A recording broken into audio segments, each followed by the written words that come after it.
guys, what's up? Shin0525 coming at you with another video. And today's video, I want to talk about what we can do as gamers to help combat the crappy business practices of the gaming industry.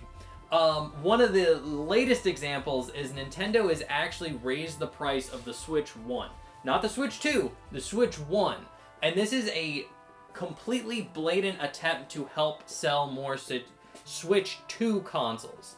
Because the idea is, okay, we're going to increase the price of the Switch 1, so when people go out to the store thinking like, oh, I could get a Switch 2, or I could save money buying a Switch 1, and there's just a whole bunch more games on the Switch 1 right now, I might want to get that. So to disincentivize consumers from picking the other option of the Switch 1, they increase the price of it to help sales of the Switch 2. Make it people feel like, well, if I just spend a little bit more money, I can get the Switch 2, which is more powerful and a better That's what they're trying to push people towards. It's a shitty business tactic. I absolutely hate it. But that is clearly what they're doing. And they're lying to you when they say, oh man, it's because of like volatility in the markets and we're just unsure, so we have to raise the... No, you're trying to force people to buy a Switch 2. You are making the Switch 1 less appealing in order to get people to buy the latest Switch 2. It sucks. But here's some tips on how to combat that. The number one tip is just stop buying games. Stop buying new games. Don't buy the Switch 2. Don't buy any new consoles right now. And literally, it's going to take a while. Like, it would take...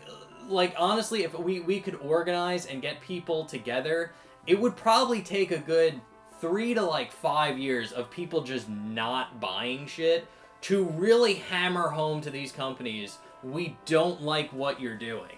Now, it's very unrealistic to get all gamers to just stop buying new games, but that is the best way to combat it. Don't buy the new systems, don't buy the new games when they first come out, and honestly, it's probably just a normal practice now as gamers. Just don't buy anything new, because when stuff comes out on first release, it's usually terrible. Like, again, it's so standard now that like a modern released game will come out and it'll take weeks, maybe even months of updates before it's actually playable. Spider-Man 2 on PC is a perfect example of that. That game came out, I believe, in January of this year, and it wasn't playable until like I want to say July. Like, it took forever for that game to become like playable on PC because it was just so unoptimized for it. So the best way to like combat this is don't buy anything new. Don't buy the new releases, don't buy the new systems, don't buy the new DLC day one. And another thing is don't buy like digital editions, premium editions. Stop buying those. Again, there is no reason why a digital edition, like a digital deluxe edition, should be a thing. I remember back in the day where if you planned out DLC before the game was released, that was a huge controversy.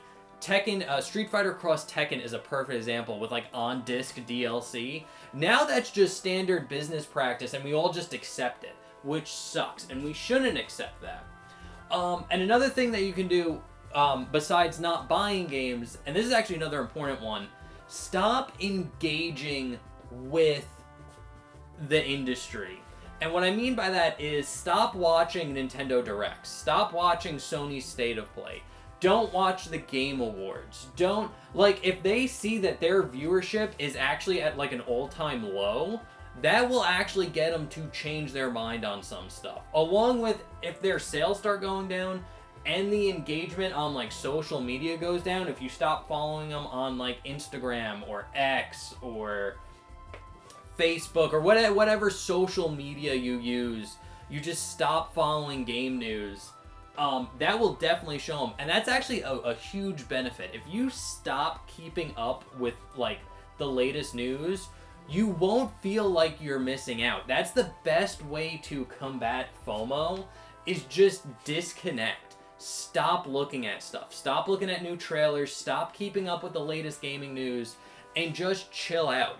Honestly, and this leads into my third point, start playing your backlog. And again, this is a great way to help disconnect too. Go in your backlog. Start playing a game that's like 5-10 years old. I recently started to play again the Grand Theft Auto series. I skipped 1 and 2 because I don't like 1 or 2. But I started with Grand Theft Auto 3. So I started playing GTA 3. I'm on Vice City now, and I basically want to go all the way up to like 5 because I never played 5 or 4 for that matter.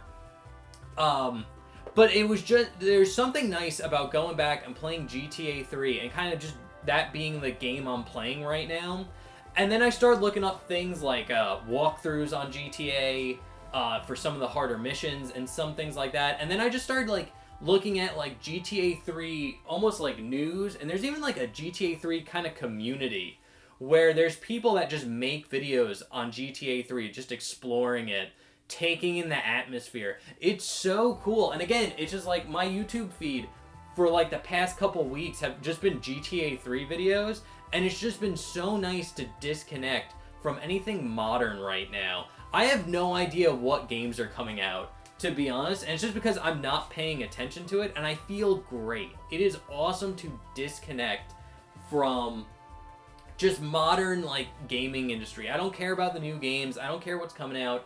I care about, you know, looking up the cheat codes to get the tank in Grand Theft Auto 3. That's where I'm at right now. And the last point I want to make, and this is probably a great way, so where if you do want to keep up with games, you still want stuff, buy an Android device, or any of these like little handheld gaming devices, whether that be like a Retroid Pocket, an AYN Odin, some Ambernic device. Those are a great way to help you stay disconnected. Because if you get like one of these devices, like a Retroid Pocket Mini, which is an awesome device, by the way. Like, you get that, you download a bunch of emulators on it, and you start playing some older games, like Super Nintendo, Nintendo 64, PlayStation 1, PlayStation 2. You start going back into these older games, honestly, you're not even going to think about a modern game. It's going to be so easy for you to stay disconnected from modern gaming. And that is the best way to combat how bad the gaming industry is in terms of like a business. Stop buying games, start disconnecting, start playing your backlog, and get an Android device. Just completely go in an alternative route from like the mainstream gaming. Don't buy like a Nintendo Switch, don't buy a PlayStation, don't buy an Xbox. Go to some smaller company. Like, again, these Android devices are awesome. And just start playing like backlog. Start playing older games. And older games are way better than the modern shit that's coming out right now. Just hands down. There's no debate. So, anyway, guys, those are all my thoughts. Let me know what you think down in the comment section below. Love to have a discussion with you guys. Other than that, I'm Shin0525. Thank you so much for watching, and I'll see you in the next one. Okay, thanks, bye. Later.